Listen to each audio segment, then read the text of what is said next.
If you have back pain when sitting for long periods of time, then having the right type of chair can make a huge difference. But what type of chair is best for back pain? Well, the truth is there's no one chair that's best for every person, and there's also no one sitting position that's best for every person at every time. That's why when patients ask me about the best type of chair for back pain, I recommend they look for one with the maximum number of adjustability features. That way you can fit the chair to your own body type, to your sitting situation, and also change your sitting position over time. This is one example of an ergonomic chair that has a lot of different adjustability features. This one's from Relax, and for full disclosure, I did get this one from the brand for free, but I want to show you what features to look for when buying a chair. First of all, you want height adjustment. You want your feet to be able to rest flat on the floor when you're sitting all the way back up against the backrest.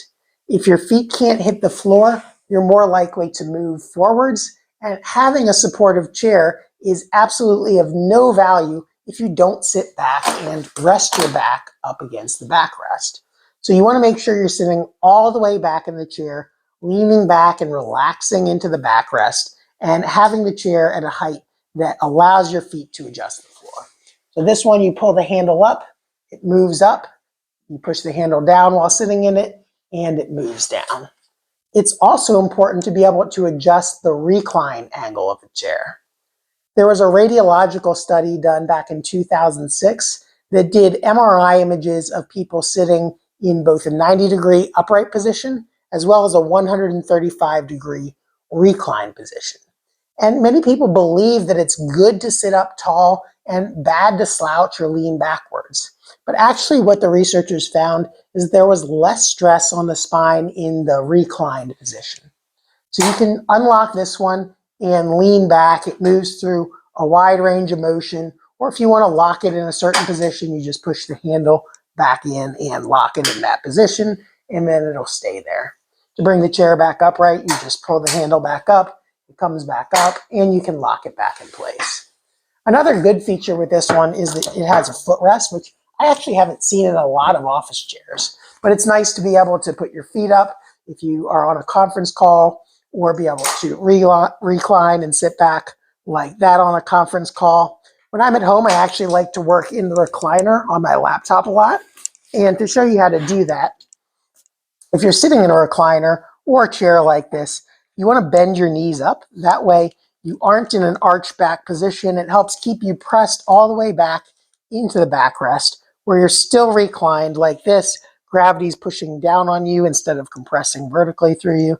And then you can type or use your computer like that. So that's another feature. To put it back in, you just fold that back down and put it back in like that. Now, if you have upper back pain or neck pain, armrests are really important when looking for a chair. The shoulders hang from your neck basically by muscles. The only bony connection of your arms is at your collarbone right there. Everything else from here on down is suspended from your neck by muscles. And if you're spending a lot of time on the computer typing like this all day without your arms supported, that puts a lot of strain on your neck. In fact, they've found that knots or trigger points in the neck can start to develop after just 1 hour of doing continuous typing. So that's not very long, especially if you're working there for 8 hours a day. So having armrests that support your arms is very important. Ideally, you want your arms to fall close to a 90-degree angle or a relaxed position where your shoulders aren't pushed up like that, but you're also not having to reach down to get the armrests. So this position would be too low. I have to kind of reach down and sag my shoulders to get to the armrests. This position is actually not too bad, but on the verge of too high. If I was going to put these in a position that's best for me, that's probably about what feels right. It's also nice to be able to adjust the width or the angle of the armrest, to be able to move them forwards or backwards according to your needs. And this one does that very nicely. It's good to have lumbar support in the chair. And this one, you can't really appreciate it that much, but it's kind of spring-loaded. So as you push yourself back into the chair, that lumbar support kind of goes back as you lean pressure back out. It comes back out into your back. And then having a neck rest is also very helpful if you have neck pain. Many people will tend to get in this forward head position like this. And if you put your neck up against the neck rest, it kind of forces you to keep a chin tuck and type in a position like this, as opposed to getting too far forwards. So it's almost a reminder to know that if your head's touching the headrest, then you're in the right position. You can actually adjust the headrest on this one up and down just by moving it up that way or pushing it back down that way. So those were some of the features to look for when buying a chair for back pain. As far as price, you don't want to buy the cheapest chair on the market. It is an investment in your health that will pay off over time. So I would expect to spend a few $100s. Some of the leading brands are $1,300, $1,400. This one at the time of recording this video was just a little under $200.